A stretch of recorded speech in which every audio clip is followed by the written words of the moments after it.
I hadn't planned on leaving that morning, but the way Daniel slammed the door, like I was some stain he couldn't scrub out fast enough, made the decision for me. I packed a duffel bag with the kind of angry efficiency only heartbreak can fuel. One toothbrush, one hoodie, the sweater he always borrowed. I left that behind. The train ride into the city was a blur. I stared out the window, pretending the people rushing by didn't make me feel small. Homeless, not in the literal sense, but in the way you feel when you've been emotionally evicted from the version of your life you thought was safe. My brother Eric picked up on the second ring. "Yeah, of course," he said. "You can crash at my place. I'm out of town for a week. Work thing in Denver. Spare keys still in the usual spot." "You remember where?" "Under the crooked flower pot by the door." I remembered. By the time I got there, my feet ached. My heart was somewhere between numb and tender, and the city noise felt louder than I remembered. I crouched down and pulled the spare key from beneath the flower pot, like some sad cliché of a younger brother showing up in shambles. Eric's apartment was not what I expected.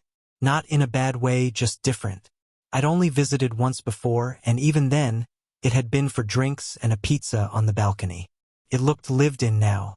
The living room was layered with blankets in mismatched shades of navy and charcoal. A pair of dumbbells rested against the wall near the TV. A denim jacket hung over the back of the couch. Definitely not Eric's.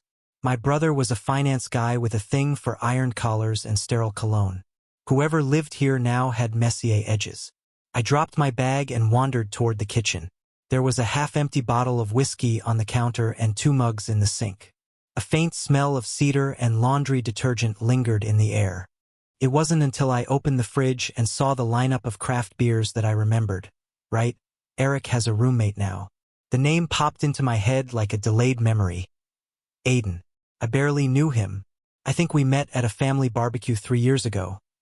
He'd worn sunglasses the whole time and spent most of it talking to my dad about motorcycles. I remember thinking he was too cool to be real. Or maybe I was just 22 and impressionable. Now I was here in his space, or at least half his space. I made myself a cup of tea. The only thing I knew how to do that didn't feel like intruding, and sank into the corner of the couch. My phone buzzed with messages I didn't want to read. Daniel's name flashed once. Then again. I turned it face down. The apartment was quiet. Not the kind of quiet that felt empty, but the kind that made you notice the hum of the refrigerator and the click of the pipes. I sipped my tea and pulled a blanket over my lap. My duffel sat by the door like it still didn't belong here. I slipped my headphones on and queued up some music, something soft and familiar, and let my eyes drift closed, just for a minute. That's when the front door slammed. The kind of slam that makes your stomach flinch. The kind that says someone forgot they weren't alone. I sat up too fast, heart thudding. Footsteps.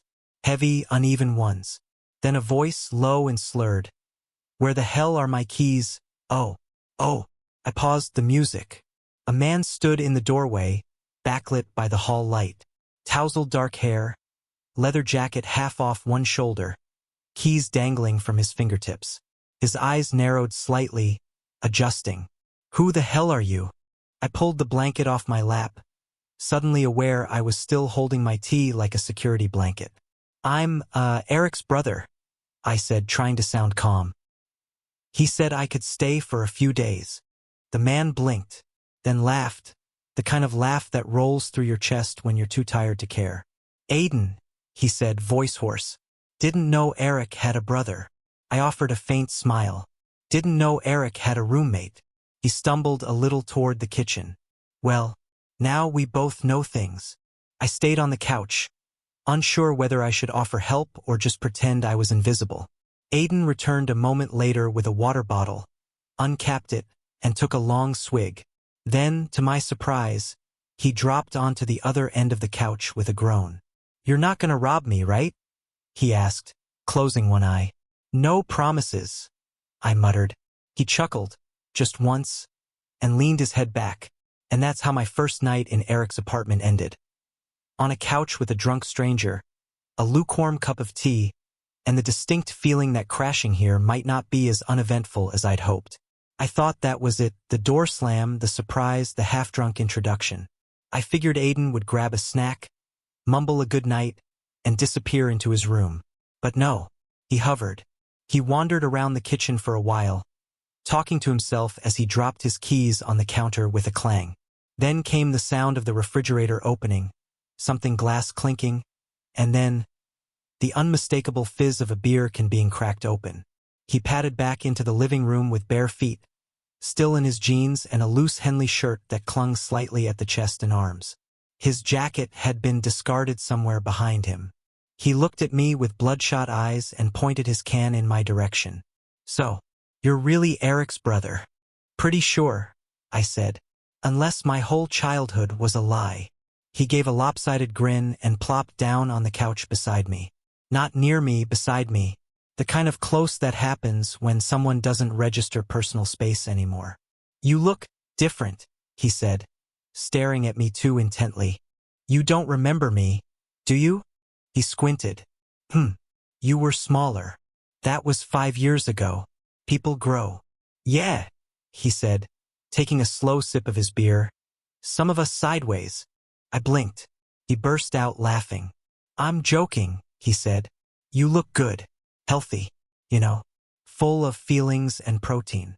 I raised an eyebrow. "Are you always like this when you drink?" He tilted his head. "Worse. You're getting the charming version." I let out a dry laugh despite myself. There was something disarming about him, the way he didn't seem to care how he came across, or maybe cared too much but masked it with bravado. He gestured toward the coffee table. "Want one? Beer? Or whiskey?" "I'm good with tea, thanks." He made a face like I just offered him a spoonful of poison. "God, you and Eric really are related." There was a silence then, not exactly uncomfortable, just filled with the kind of ambient hum that comes from being suddenly aware you're sharing space with someone whose energy is a little chaotic. Aiden leaned back, his arm brushing mine. I scooted half an inch away. He didn't seem to notice, or maybe he did and didn't care. "So," he said after a minute, staring at the ceiling, "what did you do? Or what happened to you? People only crash here when something's gone sideways." I hesitated. "Messy breakup. Needed to get out." "Ah." He nodded like that made sense. "Was he hot?" I turned to look at him, surprised. "Excuse me?" "Your ex," he said, slurring slightly. "Hot. I don't know why that matters." He shrugged. "Just trying to gauge your pain level. Ugly breakup with a hot guy? Hurts more. Like, damn. I lost my dignity and the view. You know?" I snorted. He was all right. "Not that it matters now." "Still stings though, huh?" I didn't answer right away. My tea had gone cold. I swirled it absently in my hands. "Yeah," I said finally. "It does." Aiden nodded again, solemn. "Been there." He tilted his beer can toward me in an exaggerated toast, then drained the rest. A beat passed before he sighed deeply and slumped forward, elbows on knees. "You ever think," he muttered, "that maybe we're all just temporary? Like, no one actually stays?" I glanced at him, startled by the sudden shift in tone. "Where's that coming from?" He shrugged one shoulder. "Don't know. Whiskey. Regret. Bit of both." He turned to look at me again, eyes glassy but somehow earnest. "You seem like someone who feels things," he said. "Not everyone does. Or they pretend not to." "I've been told I'm too sensitive," I admitted. He smiled just slightly. "That's not a bad thing. Not in a world full of people who pretend they don't care." There was a moment, just a flicker, where his eyes softened, and I felt something shift in my chest. A strange sense of being seen by someone who shouldn't have the clarity to see anything right now. Then he yawned.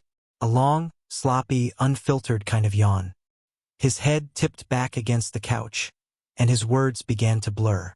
"Eric's lucky. You're good. Not like the usual people." I raised an eyebrow. "You mean the ones who pay rent on time?" He chuckled softly, and it turned into a sigh. "I'm sorry," he murmured. "Didn't mean to get weird. Just tired." You got a weirdly calm face, like a monk or a therapist. Kinda nice. He blinked slowly, then leaned sideways, way too close again, and mumbled something unintelligible before his head dropped against the edge of the couch. He was out cold. I sat there, motionless. For a moment, his shoulder brushed mine. I could smell the whiskey on his breath, the faint trace of whatever soap he used, something warm and woody. This was not how I imagined my first night going. Carefully, I reached for the blanket draped over the couch arm and pulled it over him. He didn't stir. I stood, padded quietly to the kitchen, and rinsed out my mug. The apartment was quiet again, except now it felt different. Less empty. More complicated. I looked back at the couch, at the man now snoring softly under the blanket I'd given him. Definitely more complicated. I woke up to the faint clatter of dishes and the smell of something slightly burnt. At first, I thought I was dreaming. That strange haze where unfamiliar spaces and too firm couches make everything feel surreal. Then I heard the unmistakable sound of someone muttering curses under their breath.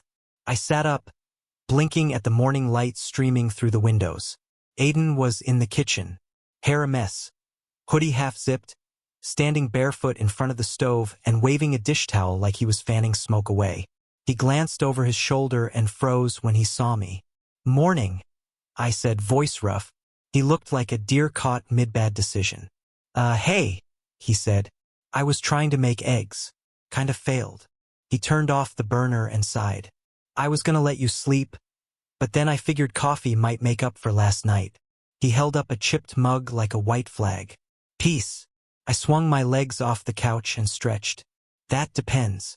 Did you say anything wildly inappropriate?" "Probably," he admitted. "But I was charming, right? You were something." That made him wince. He scratched the back of his neck, sheepish. "Sorry about all that. I don't usually drink like that, or talk that much, or fall asleep on near strangers." I took the mug from his hand. "You weren't that bad." He seemed relieved. "Thanks. Still, sorry." We settled into a quiet rhythm. He put on more eggs, managing not to burn them this time, and I found 2 cleanish plates in the cabinet. The silence between us wasn't awkward anymore, just tentative, like we were both trying to feel out what kind of morning after this really was. We sat at the counter with mismatched forks and overly buttered toast. Aiden kept fidgeting with his hoodie strings like they were the only thing keeping him grounded. "So," he said, glancing up, "are you okay? Like, really?" I blinked. "I mean, I'm here, so that's something." He nodded, chewing thoughtfully. "You didn't really talk much last night. I figured you had that covered." That earned a soft laugh. "Touché." He tapped his fork against his plate, then glanced sideways at me. "Breakups suck, even when they're overdue." I gave a quiet nod. "It's weird, the way you can miss someone and still be furious with them." "Yeah," he said. "Like grieving a ghost who also keyed your car." I snorted. "You're more articulate when you're not 3 drinks deep." He smirked. "Don't tell anyone. Ruins my brand." There was a pause. Comfortable, surprisingly. Aiden took a sip of his coffee and leaned against the counter, looking different in the daylight. Less reckless, less cocky. He was quieter like this, slower, more deliberate. I noticed how he listened, not just waited for his turn to talk. And he had this way of watching me when I spoke, like he was actually taking in every word. It was unsettling, and flattering, and kind of nice. "You seem better today," he said. "I mean, not good, but like alive." "I guess I am," I replied. The silence helped. "I can be quiet too," he said quickly, almost defensively. "Just so you know, I'm not always whatever I was last night." "I figured," I said. "You don't seem like the type to get that drunk unless something's pushing you." He hesitated, then nodded. "Yeah, that's accurate." He didn't elaborate and I didn't push. Whatever his stuff was, it was his to share when he was ready. Still, I felt the shift, something unspoken hanging between us. "You and Eric get along?" I asked, changing the subject. He shrugged. "He's all right, kind of uptight, but he pays rent on time. And he tolerates my noise." I laughed. "Sounds like him." Aiden smiled into his coffee cup. "You're not what I expected, you know? I tilted my head. What did you expect? He thought for a moment. Someone more, like Eric, I guess. Stiff, judgmental, harsh. I mean it in a nice way. You just seem real. Like, you're not pretending to be okay. I set my fork down and looked at him. He was staring at his plate now like he hadn't meant to say that out loud. Thanks, I said softly. I think. He looked up, met my eyes and smiled again. Smaller this time, almost shy, and that's when I noticed it. The way he looked at me, not just polite interest, not just curiosity. There was something gentler behind it, something observant. Like he was trying to see beneath the surface and maybe liked what he saw.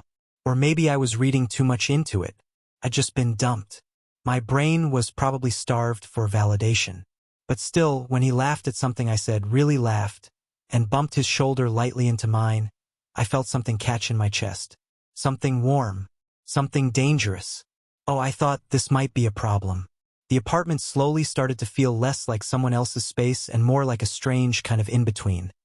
Somewhere I wasn't supposed to stay long, but also somewhere I didn't entirely want to leave. Aiden, to my surprise, didn't vanish into his room after that first awkward morning. Instead, he kept showing up, in the kitchen, in the hallway, on the couch with 2 beers in hand and no expectations. We started cooking dinner together. At first, it was just out of convenience. I'd chop vegetables while he tried to remember if they had cumin or not. But after the second or third night, it became a routine. He played music off his phone, something mellow and indie, and danced around the kitchen like a drunk muppet, even when he was completely sober. I found myself laughing more than I had in weeks. Sometimes, after dinner, we'd just sit on the couch and watch whatever was on. Not really talking, just existing next to each other.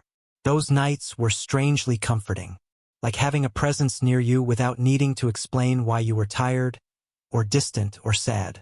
One night, Aiden insisted on a movie marathon. You ever seen The Iron Giant? He asked, clutching a bowl of popcorn like it was sacred.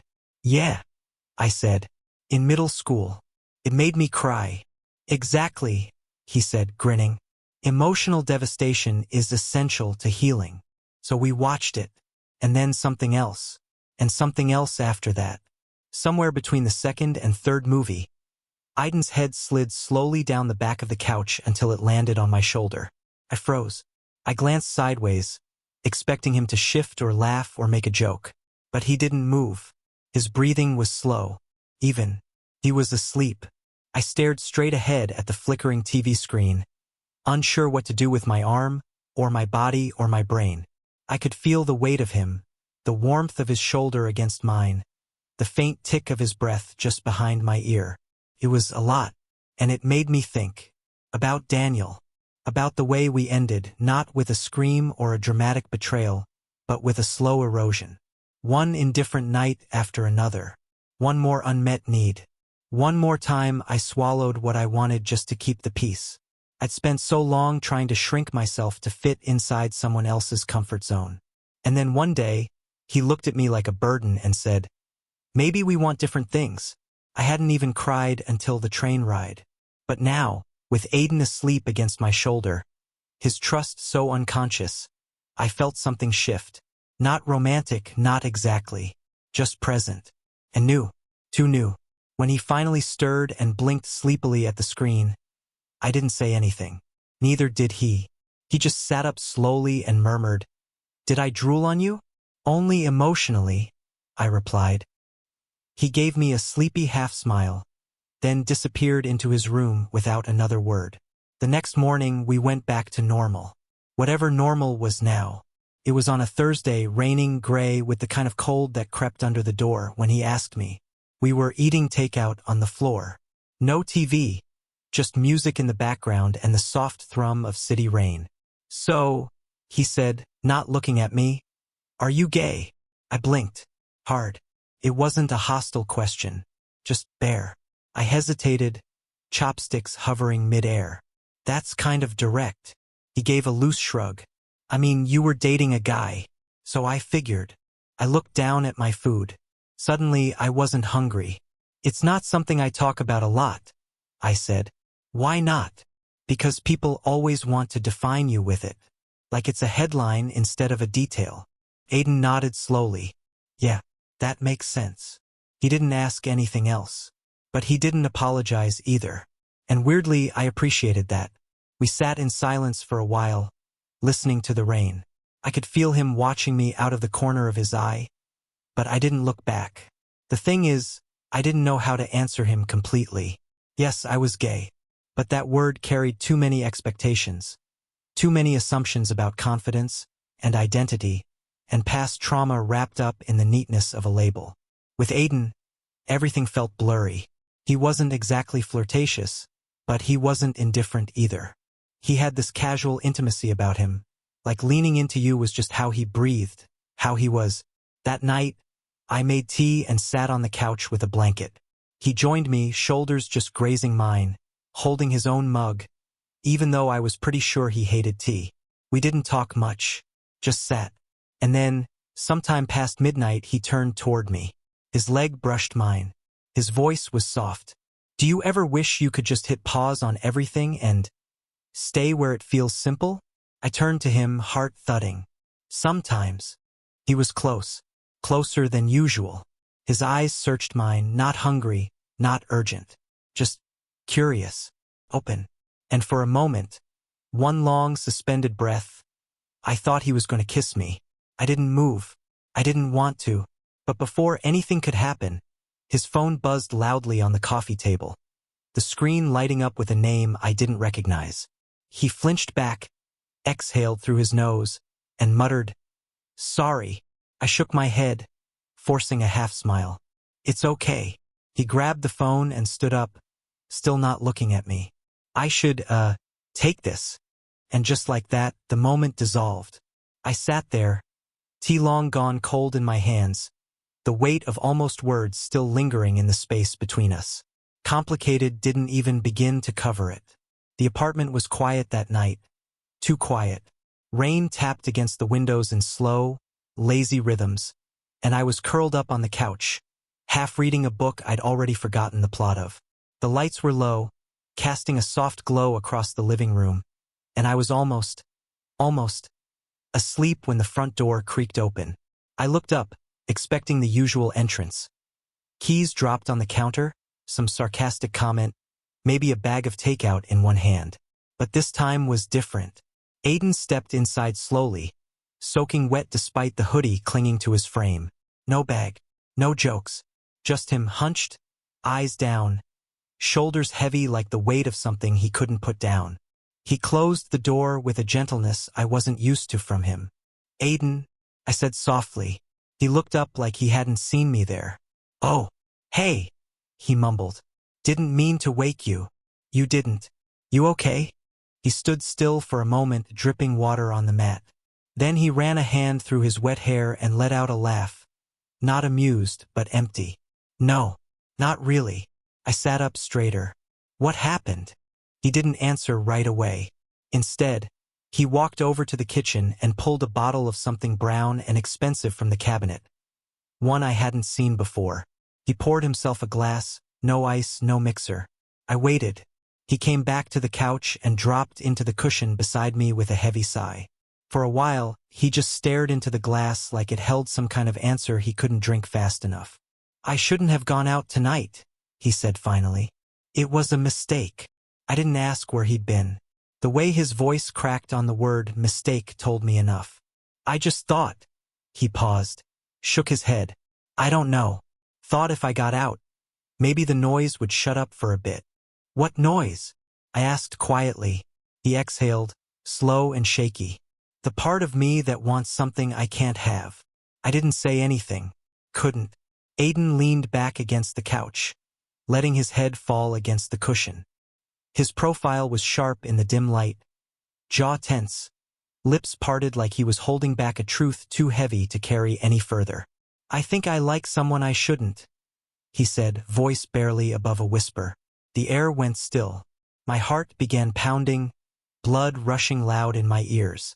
I wanted to ask who, but I couldn't, because deep down I already knew. He turned to look at me then, eyes glassy but clear, like he'd crossed some line he couldn't uncross. "You're not just Eric's little brother anymore," he said. My breath caught. He was leaning in, slowly, cautiously, like he was giving me time to pull away. I didn't. His lips brushed mine. It wasn't long or deep or perfect. It was clumsy, hesitant, but it was real, soft, warm, quick. And then, just like that, he pulled back.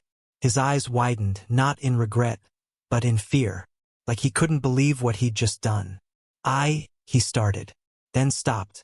He stood up quickly, wiping his hands down his jeans like he could erase what just happened. I'm sorry, he muttered, already backing toward the hallway. I shouldn't have done that. That was... God, I'm so sorry. I opened my mouth to speak, but no words came. Before I could stop him, he disappeared into his room, the door shutting with a soft click that echoed louder than any slam. And I was left there, heart racing, lips tingling, staring at the space where he'd just been. Everything had changed, and I wasn't sure what came next. The next morning, Aiden was gone. Not missing, just absent in a very intentional kind of way, like he'd gotten up early to avoid running into me. His bedroom door was wide open, but his keys were gone, the couch was neatly reset, and the coffee pot was still full. He didn't come back until late that night, long after I'd gone to bed. And it kept happening, day after day. He became a ghost in the apartment, always just out of reach, never in the same room for more than a minute. His footsteps were quieter. His laughter vanished. The couch cushion beside me stayed cold. It was like we'd crossed an invisible line, and now neither of us knew how to step back without tripping over it. Meanwhile, I couldn't stop thinking about the kiss. It replayed over and over in my head like some looping scene from a film I didn't ask to be in. The warmth of his lips, the way he leaned in like it had taken him years to work up the nerve. The look on his face after, full of fear and something heartbreakingly close to regret. Was it just the alcohol? Was I a stand-in for someone else? Was I wrong for letting it happen? Every time I thought about asking, my throat closed up. So instead, I folded laundry, cleaned the bathroom, pretended I didn't feel the empty space between us growing louder by the hour. By day 4, I was ready to pack my bag and leave. I stood in the hallway with my duffel on the floor, staring at the door like it was a lifeline, a way out of whatever weird limbo I was stuck in. But the idea of walking away without knowing the truth felt worse than staying in the tension. That's when Aiden came in. I didn't hear the door, just the soft rustle of a plastic bag and his low curse as he dropped something on the floor. I turned. He was standing in the kitchen, hair damp from the rain, hoodie pulled low over his eyes. He looked tired, not just physically, deeply soul-level tired. His gaze fell on my duffel. "Oh," he said flatly, "you're leaving." I swallowed hard. I was thinking about it. He nodded once, but didn't look away. Because of me. I didn't answer. I didn't have to. He exhaled slowly and walked toward the counter, setting the bag down without looking at me. Then, after a beat of silence, he asked, "Was it just the alcohol?" I blinked. "What?" He turned to face me fully this time. "The kiss. You've been avoiding me like it was a mistake. So I need to know, was it just the alcohol for you? Or something else?" I stared at him, heart pounding. He wasn't joking. He wasn't deflecting. His expression was raw, nervous, almost angry, like he'd been holding that question in his throat since the moment he left the room. "I haven't stopped thinking about it," I said. His jaw tensed. "I didn't want to ruin anything," I continued, softer now. "You're my brother's roommate. This wasn't supposed to happen. And I don't even know what this is." "Neither do I," he admitted. "But I felt it," I said. "The kiss. It wasn't nothing." He let out a shaky breath and leaned back against the counter like the strength had drained out of him. "I didn't just kiss you because I was drunk," he said.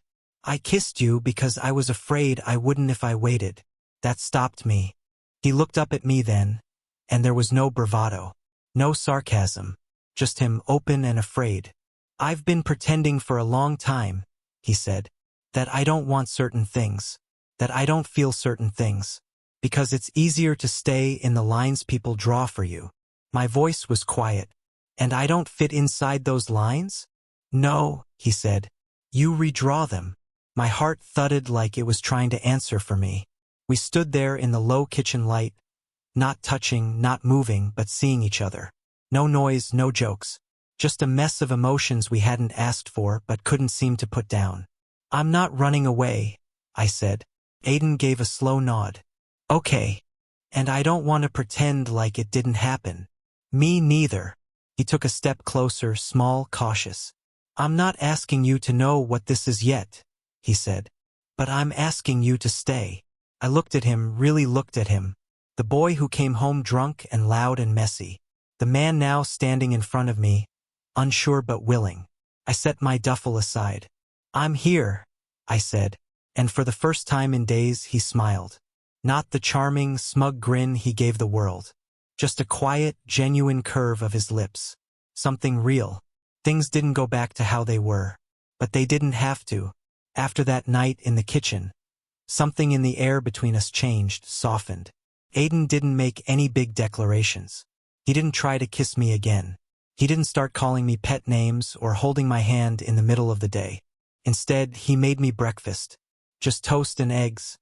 A little too much salt, way too much butter. But he placed the plate in front of me without saying a word, and I knew it meant something. We started cooking together again. He offered me the AUX cord one night while we chopped onions and sautéed peppers, and I played him a song that reminded me of home. He nodded along, quiet at first, then asked me to make a whole playlist. I did. He added a few of his own songs, mostly sad, acoustic tracks with lyrics about holding on when you're afraid to. We didn't talk about what we were or what this was becoming. We just let it be. And somehow that made all the difference. One afternoon, he asked if I wanted to go for a walk. Just that. No reason, no plan. So we bundled up and wandered through the park a few blocks away, crunching over leaves and avoiding puddles from last night's rain. He talked about a book he never finished. I told him about a song lyric that always made me cry. Neither of us brought up the kiss or Eric or labels. We just walked. And in those quiet moments, between music and shared meals and long walks, I felt something settle inside me. A stillness I hadn't realized I'd been searching for. Daniel had never made room for quiet. Everything with him had been sharp edges and big moods, constant validation and invisible terms I had to meet without being told. I'd spent so much time second-guessing what I was allowed to feel. But Aiden, he let the silence stretch between us without trying to fill it.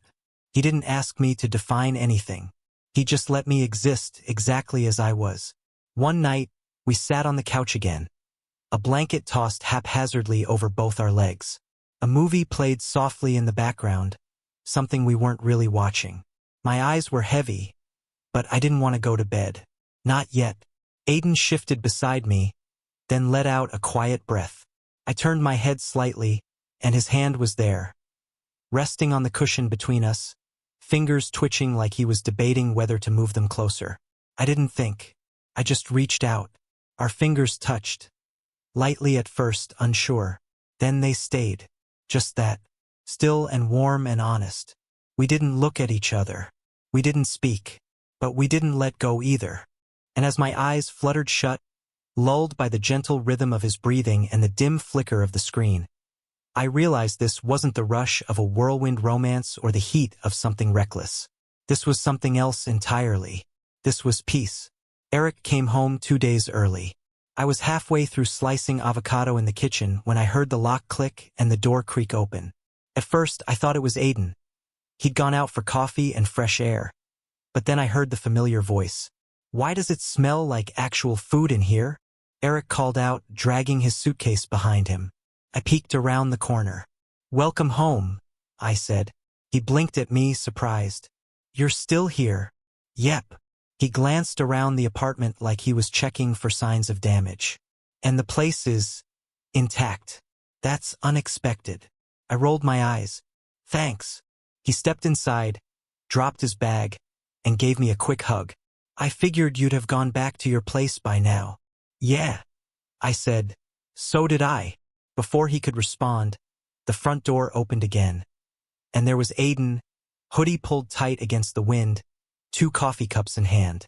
He stopped short when he saw Eric standing in the living room. "Oh," Aiden said. "You're back." Eric narrowed his eyes. then looked at the 2 mugs in Aiden's hands, then at me. Then, a slow, smug smile crept across his face. "Wait," he said. "Wait." I raised a hand. "Don't start." Aiden set the coffees down carefully, suddenly very interested in the floor. Eric looked between us, then crossed his arms. "Is there something you two want to tell me? Or do I get to piece it together like some weird emotional detective?" "It's not what you think," I said quickly. "Or maybe it is. I don't know." Aiden cleared his throat. "It's new. We didn't plan it." Eric stared at him. "You didn't plan to make out with my brother?" Aiden winced. "That's fair." I rubbed my temples. "Eric." He held up a hand. "Look, I don't need the details. Honestly, please don't give me the details. But if this is real, and you're not just passing time until things get complicated." "I'm not." Aiden cut in, surprising us both. Eric turned to him. Aiden took a breath. "I didn't mean to fall for your brother. But I did." Silence. Eric blinked, looked at me, then back at Aiden. Finally, he sighed. "If you hurt him, I'll kill him," I finished. "No," Eric said. "I'll kill him." Aiden gave a nervous half-laugh. "Duly noted." Eric grabbed his suitcase and started wheeling it down the hall. "I'm staying out of this. Just use coasters." That night, Aiden and I watched TV again. This time, he didn't sit on the opposite side of the couch. He pulled me into his side like it was the most natural thing in the world, and I rested my head on his shoulder. We didn't talk about what Eric said. We didn't need to. Something between us had already settled. No longer undefined, no longer waiting. I fell asleep beside him. Not on the couch this time, but in his bed, the comforter pulled over us like a quiet promise. And in the soft light of morning, I opened my eyes to find Aiden still sleeping beside me. Hair messy, breath slow, one arm curled lazily around my waist like he didn't want to let go. I lay there for a while, just breathing it in, the calm, the warmth, the faint scent of his shampoo and rain-soaked laundry. Then, with his eyes still closed, Aiden mumbled, "You can stay, you know, as long as you want." I smiled into the pillow, heart steady. It started as a crash on the couch. But somehow I'd landed right where I needed to be. Loved this story? Let us know in the comments what part hit you the hardest. Don't forget to like if you felt the butterflies too. Subscribe for more emotional, slow-burn gay love stories every week. And if you've ever fallen for someone unexpected, you're not alone. Thanks for watching, and remember, love doesn't always knock. Sometimes it stumbles in.